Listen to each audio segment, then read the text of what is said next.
Namaste. Today we'll be starting with the explanation of the 14th Sutra. Before that, let's do the starting prayer, which we haven't done. Please sit straight for the starting prayer. Put your head, neck, and back erect. Adopt Namaskara Mudra and gently close your eyes. Om Yogena Chittasya Padena Vacham Malam Sharirasya Cha Vaidhyakena Yupagarutam Pravaram Mahina Patanjalim Pranjaliranatosmi Om Shanti Shanti Shanti.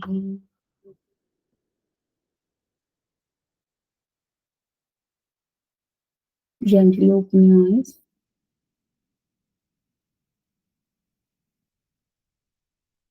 So the 14th Sutra of the Vibhuti Pada is Shanta Udita Avyapadeshya Dharma Anupati Dharmi. So there are 3 words in the sutra which relate to past, present, and future. Okay, Shanta means that which has gone into the past, which doesn't have anything to do with now. So that is related to Shanta, which means peaceful. Udita. Udita means that which is going on at the current moment, that is active at the current moment, which is in the manifested form at the moment. That is called as Udita. And Avyapadeshya. Avyapadeshya means that which is yet to manifest, or that which would happen in the future, at some point in the future. That is called as Avyapadeshya. Okay, so the past is Shanta, present is Udita, Avyapadeshya is the future. Getting it? That which is yet to come about. So what are these 3 things talking about? Like, why have they spoken about Shanta, Udita, and Avyapadeshya? They are saying that these 3 tenses, the past, present, and future, are applicable to the dharma, the property, which is in accordance with the dharmi. So these 2 words, dharma and dharmi, are very, very important. So who is the dharma? What is the dharma? Dharma is nothing but the characteristic or the attribute of a particular substance. Yesterday we've seen that, right? Dharma lakshana avastha in parinamas. So dharma is the nature or the property of a substance. That substance is called as dharmi. Okay, substance is that which becomes the substratum, support, a basis for the dharmas to exist. Getting it? So dharma is a property associated with the dharmi. Like we saw for clay, it has a certain property associated with it. Like it's like wet. It is brown in color. It kind of can be molded. It's soft. Those are the properties. Properties of what? Of the substratum or the substance, which is clay. Getting it? So what the sutra is trying to say is the dharmas of the dharmi keep changing. Okay, they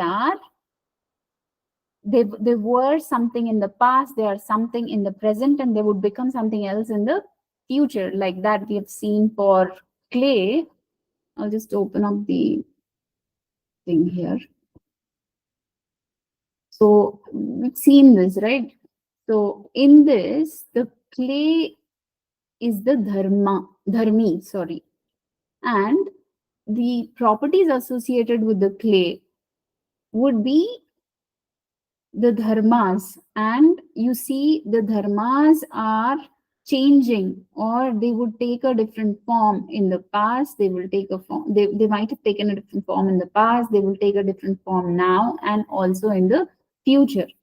So dharma anupati. Anupati is the transformation which happens in accordance with the dharmi. Depending on the dharmi, the dharmas will keep changing. Getting it? Depending on the dharmi. So if the dharmi has a property of being wet, being molded, being in a certain color, so the dharmas are those properties. What the sutra is saying is those properties have a tendency to transform with respect to the past, present, and future. So in the past, it carried a different property. In the present, it will carry a different property. In the future, it might carry a different property. That is what it is saying. Clear? Yes. Yeah.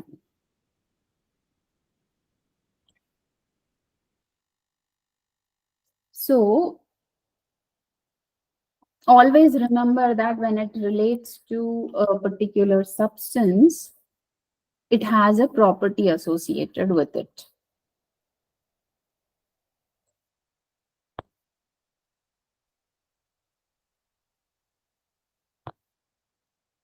Now, what is Sutra number 15 saying? Sutra number 15 is saying that there is a change happening. Okay, there is a change happening.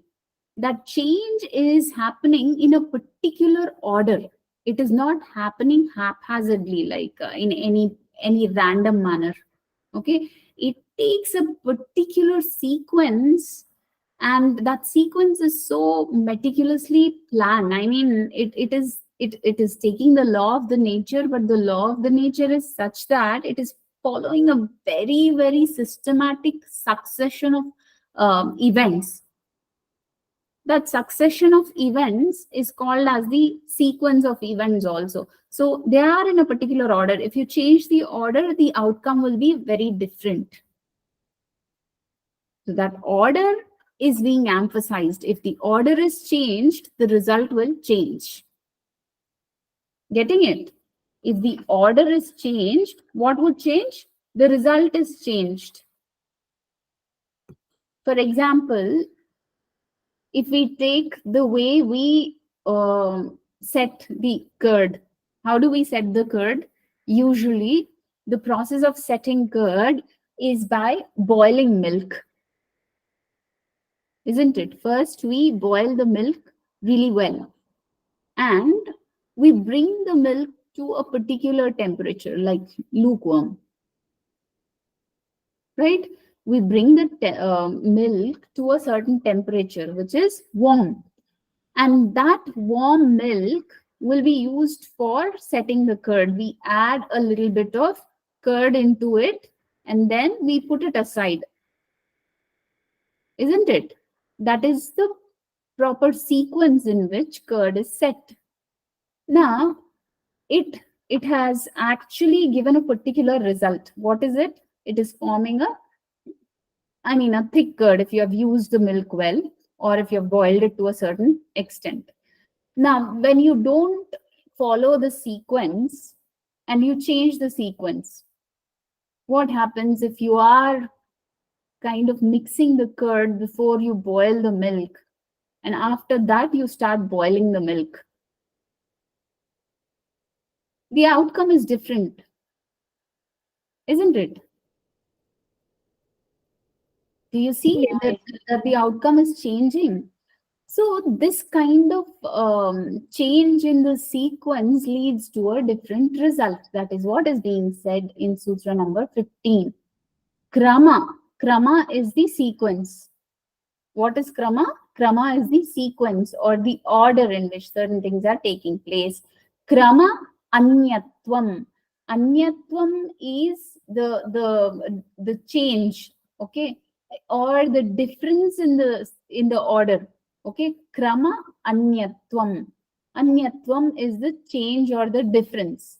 When the sequence or the order is different, parinama, which is the transformation, is also anyatva, is also different.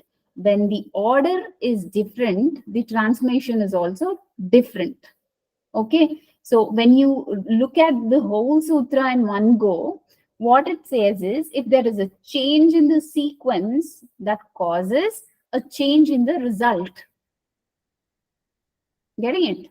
If there is a change in the sequence of those events, there is a change in the results. That causes the change in the events, cause a change in the result. Getting it?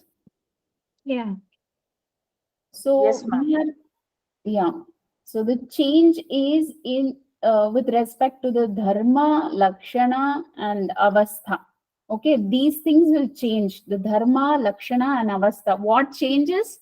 The result changes, but what is comprising of the result? The result comprises of dharma, lakshana, and avastha, isn't it? Those three things change.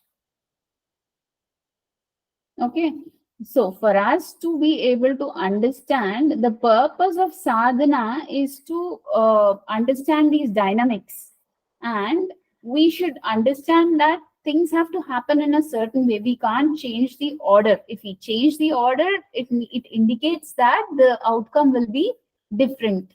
Changing the sequence will result in an unintended outcome. Okay, so many practitioners of yoga, advanced practitioners of yoga, would be highly sensitive to the sequence. They pay a lot of attention to the sequence. Like, for example, when an advanced yogi is kind of sitting in the samyama practice, dharana, dhyana, and samadhi, so they will, for example, they meditate on a particular aspect. Like, they have the meditation happening in the center of the heart. Imagine they're meditating on the center of the heart. Like this meditation, they will start off with the arohana krama, or they can also start it off with an avarohana krama. Now, I'll tell you what arohana krama is. Like, arohana is ascending. Ascending means, for example, moving from a lowest point to a higher point. Lowest point is what? Is the Muladhara chakra or the perineum. Moving all the way through the perineum to the heart chakra. That is Aroha Krama, or the ascending order. Now, the yogi can also adopt an Avarohana Krama, which is the descending order. Like, he can also move to the heart region starting from Sahasrara. Sahasrara, then Agna, then he can go into Vishuddhi, then followed by Anahata Chakra.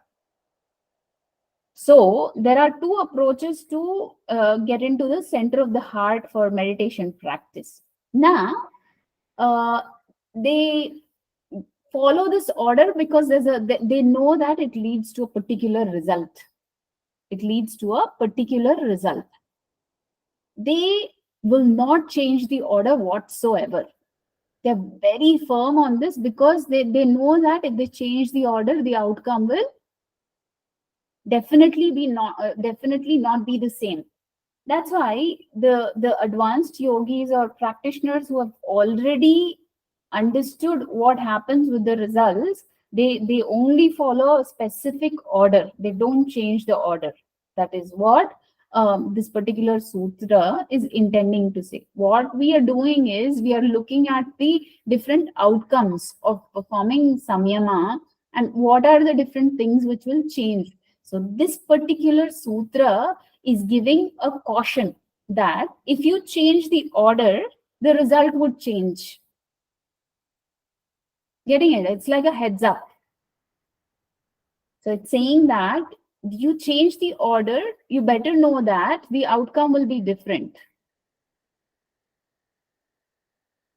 Okay, why are they paying so much of attention to this is because these samyama practices, as we all are aware, lead to vibhutis. Vibhutis are what? Vibhutis are extraordinary powers, right?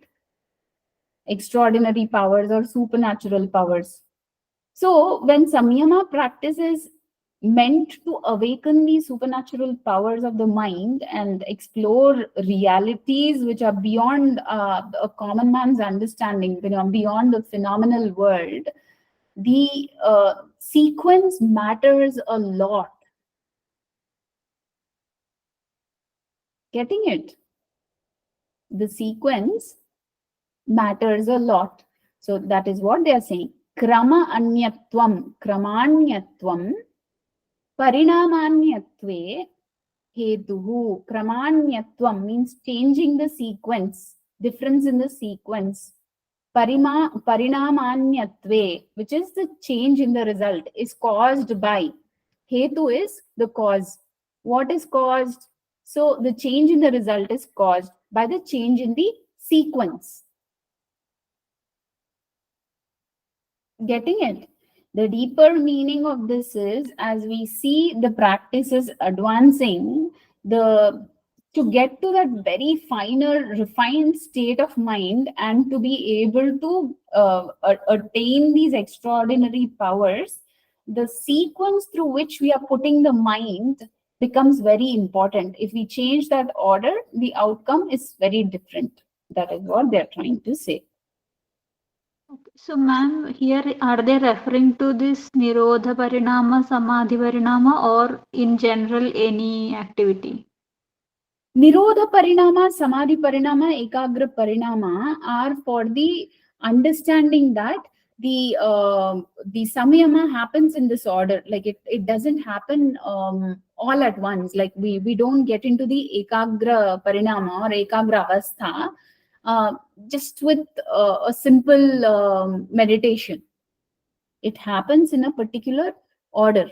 So the order is said that first the Nirodha Parinama happens, where you're able to experience that one moment where you're in that object of meditation, and later you get into you will be able to ward off all the other cognitions and just stick to the object of meditation in Samadhi Parinama. In Ekagrata Parinama, every cognition that is arising in the mind is only about the object, right? So this is a sequence in which the practitioner is being led from Nirodha Parinama to Ekagra Parinama. There is no change here. The change, this is how the transformation will happen. But the technique which they are applying for practice, you understand what I mean? Like I gave you an example of a meditation practice when you doing a meditation of the heart. Okay, that meditation will follow a certain order. Like when you're kind of shifting your awareness from one point to the other, there is a particular order through which you have to do that practice. If you change the order and directly you start from Nabhi Chakra and then you go into Anahata Chakra, then you again go into Vishuddhi Chakra and come back to some other chakra and go to Anahata Chakra, that is not the way. There is a particular way in which that practice is happening. One is trying to train the mind to go in that particular order. You have to either go with the Arohana Krama or Avarohana Krama. You cannot go in a random way. Like the example that we've seen for curd, if you change the order, the outcome would be different. So Okay. So that you is mean to say that the krama, the sequence that we are mentioning is any practice that we are doing to attain the Sanyama state? exactly. I'm talking about the practice here. Krama refers to the events that are happening. Okay, Okay. got it. Thank you. What are the events? Events are related to our practices only. Getting it? Yes, yes. Yeah. Any other questions before I move on? So, ma'am, here does this also mean that if you change the order, the result could be something bad also, something harmful? It could be, it could be, or you will not attain that fine state. Now, if you change the order, you keep practicing it for several years, but still you are not there. You getting it? Yes, ma'am. If you put a simple thought into your head, you will understand this. Like, for example, Hatha Yoga practices, most of the Hatha Yoga practices are done to make the body strong, robust, and for the body to be able to get into the meditative practices, you make a suitable condition in the body, right? So, without training the body, without having a good, healthy, stable body, the mind will not be stable when you sit for meditation practices, isn't it? Yeah, also nowadays, sometimes they are directly initiating into the Kundalini, ma'am, without preparing the body. Hmm. So, these kind of preparatory practices that are described in Hatha Yoga texts, are all making the body strong, robust, and enabling the higher practices. If we don't pay attention to that, what happens? We know what is the consequence, right? The outcome is different. Like you will not be able to sit through unless you have a samskara, a very strong samskara from the past, not one, many accumulated samskaras from the past birth, where you're directly able to go into the meditative states. Getting it? So, for a common practitioner, this is not possible. They have to go through that order. That's why the steps are given. The proper sequence is given. If one follows the sequence, there is a particular outcome. For everything you see, even in Hatha Yoga texts also, for everything they have given a particular way of doing it. You talk about the matha, you talk about the ahara, you talk about the way in which one has to prepare the body for the asana practice by completing the shat karmas. And after the asanas are perfected, then going into the pranayama practices, the pratyahara practices, then dharana, dhyana, and then going into samadhi. There is an order given, right? There is an order given that following that order gives a certain outcome. So you see, because of all these practices, one is able to get into the state of samadhi. Now, if we try to raise this question, can we directly go into the state of samadhi without these practices? Yes, that can be discussed, debated. We will always tend to say that for a practitioner who had some past birth merits and all that, for that kind of a person, which is 1 in a million, right? Not everybody is in that state who can immediately get into meditative states. Do you agree to this? For such a Yes. person, they can skip all this krama and go directly into the final state. But for most of us, common people, that is not the way. Getting it? Yes, ma'am. So that has to be kept in mind. The order of the practice is very important. The order, when it is changed, the outcome would be changed. So I'm going to the next sutra now.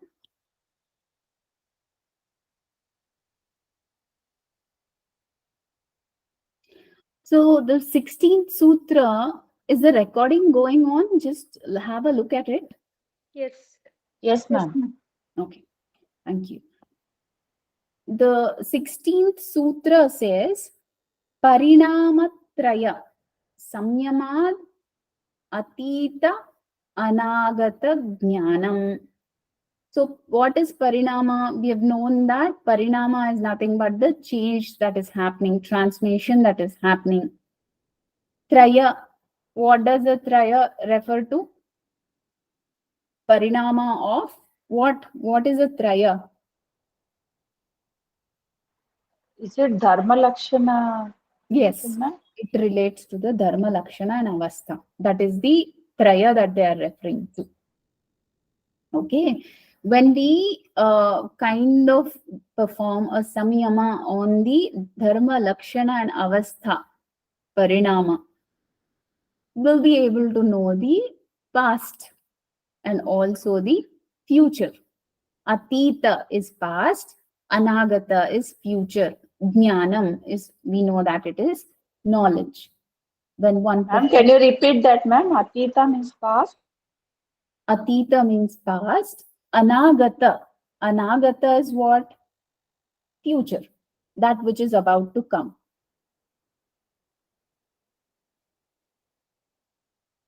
Thank you, ma'am.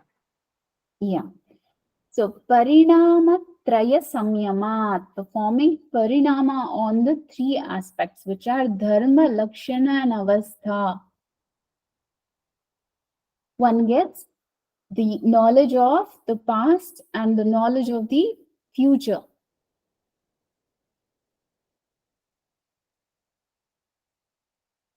Clear with this? Yes, ma'am. Yes, ma'am. Yes, ma'am. Yeah. So how do you understand this now? Here they have given samadhi, ekagra and nirodha, but for I think it is not samadhi, ekagra and nirodha. It is related to dharma, lakshana and avastha. That will give the knowledge of the past and the future. Okay, in this book it is samadhi, ekagra and nirodha. But I don't think it is samadhi, ekagra and nirodha. Actually, in my notes, I have written Dharana Dhyana Samadhi, ma'am. In some other class, they said it's Dharana Dhyana Samadhi. Samyamana. So, yeah, the traya that we come in the beginning now, ma'am, those three. It is related to dharma, lakshana, avastha. See, parinamas, we are referring to the parinamas of the substance, right? So while we are referring to the parinamas of the substance, we can talk about what was the past state of that substance and what would it be in the future.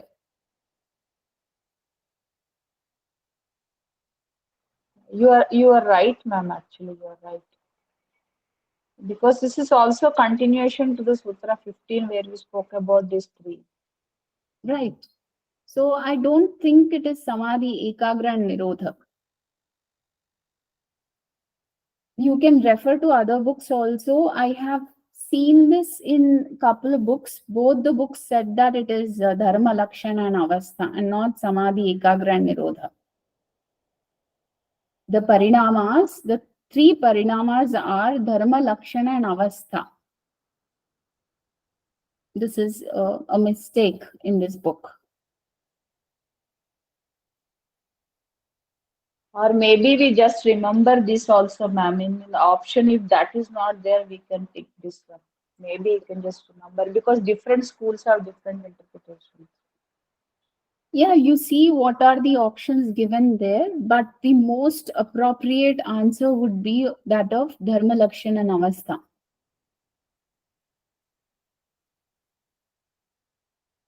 Okay, ma'am. That is when we'll be able to tell what was it in the past and what would it be in the future. What are we talking about? We are talking about some substance. Okay, it is definitely not the samadhi, ekagra and nirodha.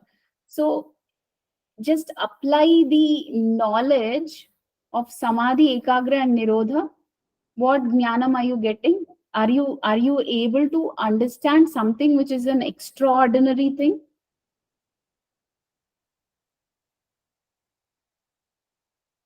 Are you able to understand something which looks like which sounds like a supernatural power? When you are knowing the past and future of the samadhi, ekagra, and nirodha, it doesn't make sense, right? So what are we trying to do? You have to apply it to a substance. You have to apply it to a substance. When you are performing samyama, samyama is what? We know that samyama is dharana, dhyana, and samadhi. That is a meditative state. What are we applying the meditative state for? We are applying the meditative state to know the past and future of a particular substance.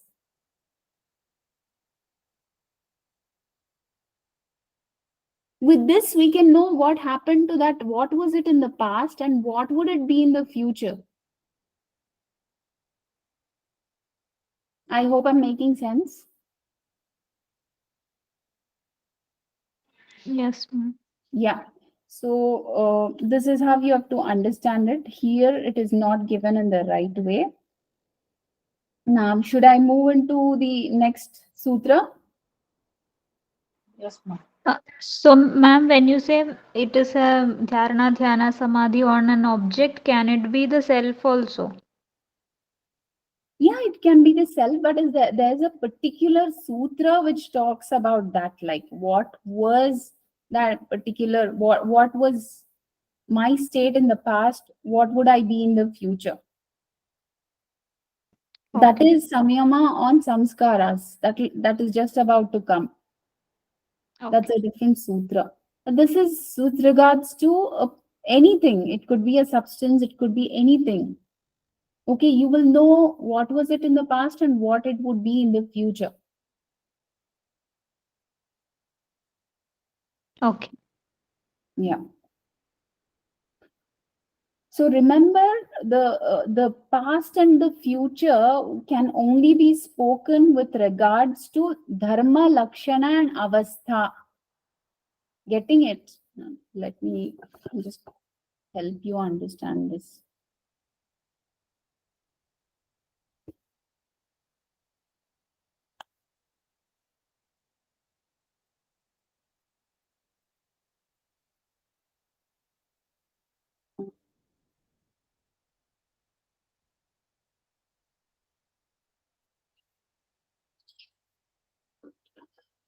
So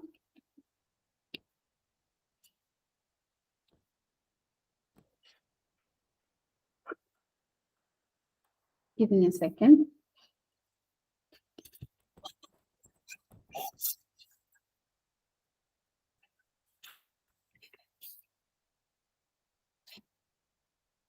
So first, we are talking about what? We are talking about parinama, right? What is parinama? Changes. Right? This parinama is with respect to three aspects. What are the three aspects? Dharma, lakshana, avastha. Dharma, lakshana, and avastha. Getting it? These are dharma, lakshana, and avastha. So when you apply that, when you look at the parinamas are only related to dharma, lakshana, and avastha. So we'll be able to know the dharma, lakshana, and avastha of that substance. Based on the dharma, lakshana, and avastha of that substance, we'll be able to know the past. Okay, and we'll also be able to know the future of that substance. Getting it? So if you look at it carefully, because of observing the attributes, the signs and symptoms, and also the condition in which the substance is, you will know what was it in the past. You will also know what it would become in the future.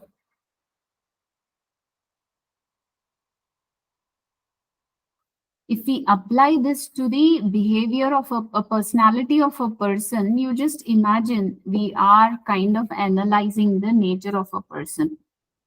So currently the person is having certain characteristics, like he might be an Indian, he might be from belonging to this state, this caste, particular region, okay? And Lakshana, he might have some signs and symptoms. Like for example, he might be an extrovert, okay? He might have a tendency to be aggressive, okay? And the current condition is he's middle-aged, okay? Current state in which he is middle-aged, and he probably is in the stage of life where he is an earning member in the grihastha ashrama, where he is looking after his family, for example, okay? So looking at his tendencies, so again, we are tending towards more towards the samskaras, but I'm trying to help you understand how you can analyze this.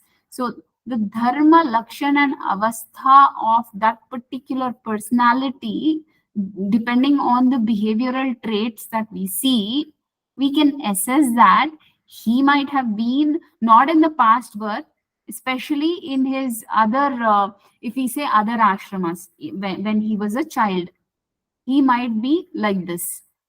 Or when he becomes old in the same birth, when he becomes old, like he is in the vanaprastha, or the after the vanaprastha, what is it, sannyasa, okay? So those ashramas, he might have a certain tendency because of the behavioral properties that we see in that person. Getting it? He might have been a very adamant naughty boy who's not listening, okay? That might be his past. If we carefully look at his behavior, he might not be a good student, he might have certain negative traits because of the current behavior that we see. And in the future, we might see that this old man, when he's exhibiting certain traits like this, we might know that he might have had all these things, right? So we can assess his future also. He'll get into these troubles, he'll fight with everybody, he's like this. So we'll know all that, okay? This is just as an example to help you in understanding, but dharma, lakshan, and avastha is more applicable to the substances that we see. Like you see a pot, the current condition is a pot. When you analyze it, probably the dharma, lakshan, and avastha of that particular substance, you can tell that the particular substance was in a different form in the past. From that, it has transformed into a pot. In the future, it will become something else.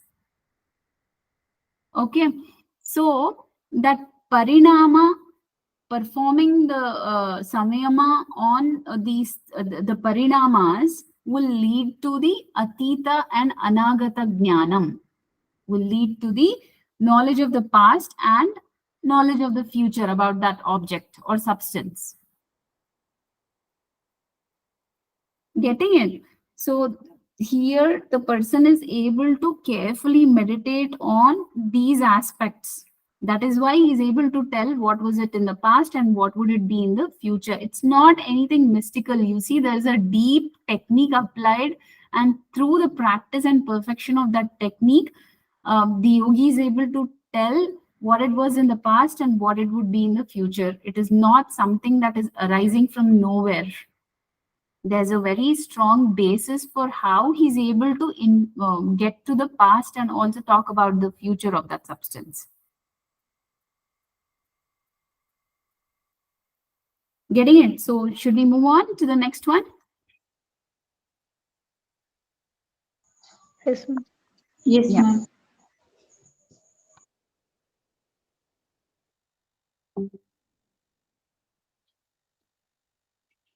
My screen is still presenting, right? Yes, ma'am. So the next sutra is about the knowledge of all speech. What does this sutra talk about? Shabda, Artha, Pratyaya. These are the three aspects. pratyaya, shabda artha pratyaya, itaretara dhyasat. So shabda, as we all know, is the sound. Okay, how are words produced? Through the sounds, right? How do we hear to a particular word? Only through the phonemes or the phonics. Okay, through those sounds we'll be able to hear the word, and we know that it relates to a particular object, and it is kind of creating a certain concept in the mind about that object. Pratyaya, that is cognition or concept of that particular object. These three aspects, when they are itaretara dhyasat, so they are interlaid, like they are kind of mingling with each other. We have seen this somewhere else. Any of you remember where we have seen this? This kind of shabda artha jnana. We have seen. Samadhi. What was it? Sabitarka Samadhi. Yes, yes, that's right. So when shabda artha and the pratyaya are mixed, okay, there is a kind of perception that is formed. Okay, itaretara dhyasat sankaras tat pravibhaga. Sankara is what? Sankara is creates a kind of a confused state. When that is separated, what? When the shabda artha pratyaya, these are separated. Pravibhaga is separation. Samyamat, by performing the dharana, dhyana and samadhi aspect on these distinct aspects. Samyama on shabda, samyama on artha, samyama on pratyaya.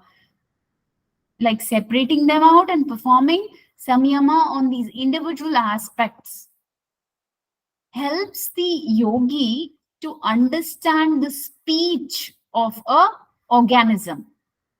Okay, it is not all beings, please. That is wrong. He can understand the speech of a particular species. It is not all beings. He'll be able to understand the speech of a particular being. It is not all. Again, there is a mistake here. Ma'am, it is Sarva Bhuta, right? Sarva Bhuta means all creatures. Sarva Bhuta Rutagyanam means to pertaining to that species. That is how it should be taken. It is not speech of all living beings. That is also a wrong thing. I mean, I don't know how, but when I read, it relates to the understanding of the speech of a particular species. It is not related to whole of the whatever creatures are there, the knowledge of the speech of all creatures. That is not how it has to be taken. Shabda artha pratyaya itaretara dhyasat sankaras tat pravibhaga samyamat sarva bhuta rutagyanam, understanding the sounds. Okay, sarva bhuta rutagyanam, it is saying that it is related to the speech of all the organisms in this, but I still couldn't figure out how it produces the knowledge of all the creatures, because samyama on a particular thing leads to a specialized knowledge. But this particular aspect, when I've read in different books, it is giving explanation about a particular aspect which is leading to the knowledge of that particular organism's speech. It might not be exactly the words, because other species have a different way of communication. So by performing samyama on the shabda, artha and pratyaya separately, the yogi would get a clear understanding about the knowledge about the way the organism is communicating. You're getting it? That is how pragmatically or practically one can understand this. It might not lead to an understanding of all the speech of all the species.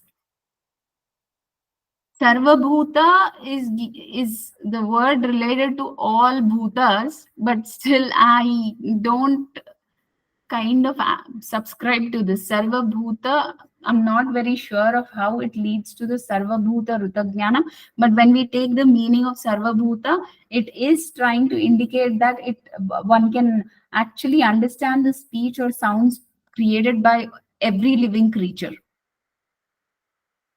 So this particular aspect, I did not conclude from the commentaries that I've read. What I could understand is, for example, if one is performing dharana, dhyana, and samadhi on a species of birds, like birds, for example, he's doing a dharana, dhyana, and samadhi on the birds. So that particular person who's performing samyama is able to understand the different sounds that the birds make. Like a particular sound might be a call from the bird, or it might be a song, or it might be the call that there is a predator in the area, or there might be a threat. So these things, the different ways in which the sounds are being created and understood, performing dharana, dhyana, and samadhi on these aspects will help the yogi to understand what the organism is trying to communicate. Now, how will he be able to understand the speech of all living beings, you tell me? Unless he's performing the dharana, dhyana, and samadhi on different living organisms. Each one has a different way to communicate, right? Yes or no? Yes, ma'am. Yes, ma'am. So when they said Sarva Bhuta, I was thinking for a long time, how can they apply Sarva Bhuta Rutagnanam? Is it something I need to clarify this with somebody who really understands this? It's not easy to find a person who's also able to speak about this. That's the biggest challenge. Maybe he thinks that whatever we do samyama on, like saying like particular one species. So if you want to know about particular one being, then you need to focus on that particular one being's sound and the object and determinant content. Then you will get that samyama. So it will work. It will work this sutra to all the beings. Maybe like that only. Could be, we can take it in that way, like performing a samyama on Shabda Artha Pratyaya of the species that we want to know about. So when we do that, yes, the knowledge of the speech of that particular species understood. Okay, that way we can understand the speech of all living beings. When we perform Shabdartha Pratyaya, the samyama on these three aspects of the living beings, all the living beings, we can know their language. We can know what they're communicating. Yeah, we can probably take it in that way. But when you apply the samyama, it is only on one particular aspect, because it is negating the rule of the one object, right? If we are applying it to all living beings, we are not concentrating on one particular thing. Yes or no? Yes, ma'am. Yes, ma'am. We are changing our object of focus from A to B, from B to C. How many species are there? There are millions of species, right? To understand the speech of every creature on the earth, we need to be able to concentrate on them individually. All put together, we can't do.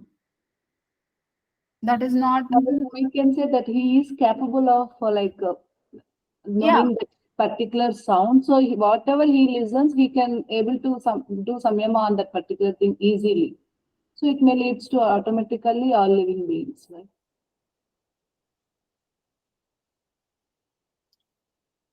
But each organism has a different way of communication, right? An ant has a different way of communication than a lizard. Lizard would have a different way of communication than a bird. A bird would have a different communication than a carnivore, which would have a different communication than a tree. isn't it? All are living beings. But the yogi is able to concentrate on that anything. So then he is able to learn. Anything means what? Anything is not That means everything. that Siddhartha and Pratyaya. Anything is not everything. Anything is a particular thing that he's able to focus on. One particular aspect that he's focusing, he's able to master the aspect. Yes, ma'am. Okay, clear. So if the same rule, the same fundamental rule is applied to different species, we can take it in that way. That is more practical. If this rule is applied, this logic is applied on various species, we can conclude that the yogi is able to get to a state where he's able to understand. He gets a knowledge of their communication.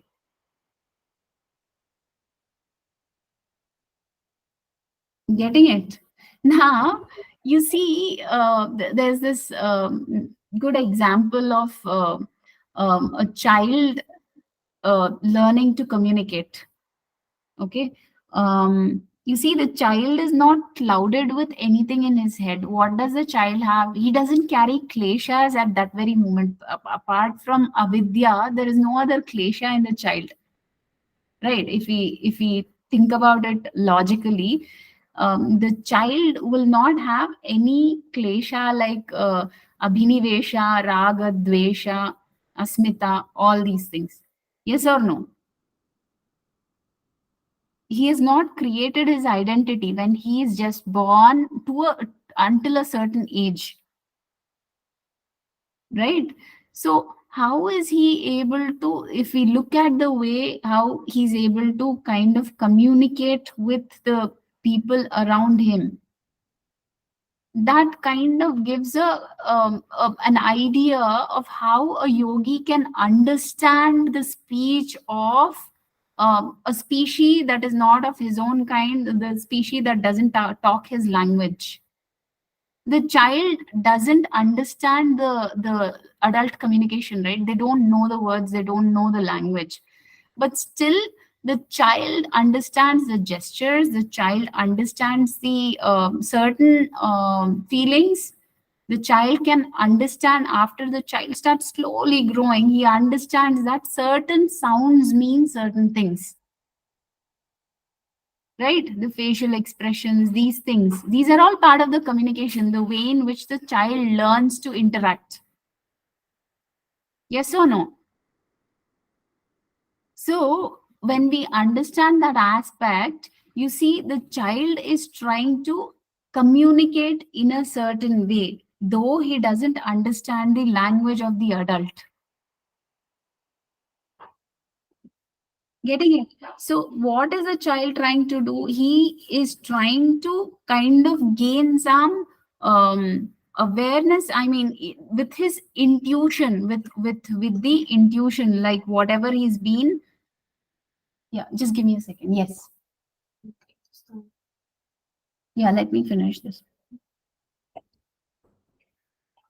So when the child is trying to make that effort, there is some force in him, which I read in the commentary. It is the intuition that the child has. It acts like a force which creates an. It is helping the child to understand the intent, the emotion. If you look at the child's mind, it is like a blank slate. There's nothing fed. Slowly, the child is starting to experience the world around and starting to create some impressions in the mind. As the child is born, he doesn't know what he was in the past, nothing. The mind is all empty. There's no memory from the past. So in that kind of a mind, when we start interacting with the child will slowly start responding to us, isn't it? Within a few weeks, the child starts to smile when we give the child a smile. The child starts to kind of laugh when we smile, when we kind of smiling. So these things are happening. How? Because the child is carrying some kind of intuition in the head. that force is said to be the primary force which is driving the child to become aware of the external aspects.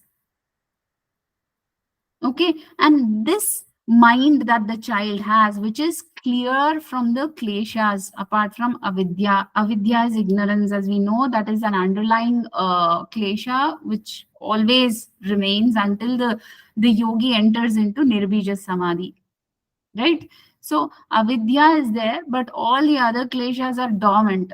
There is nothing there. There's no memory, there's nothing.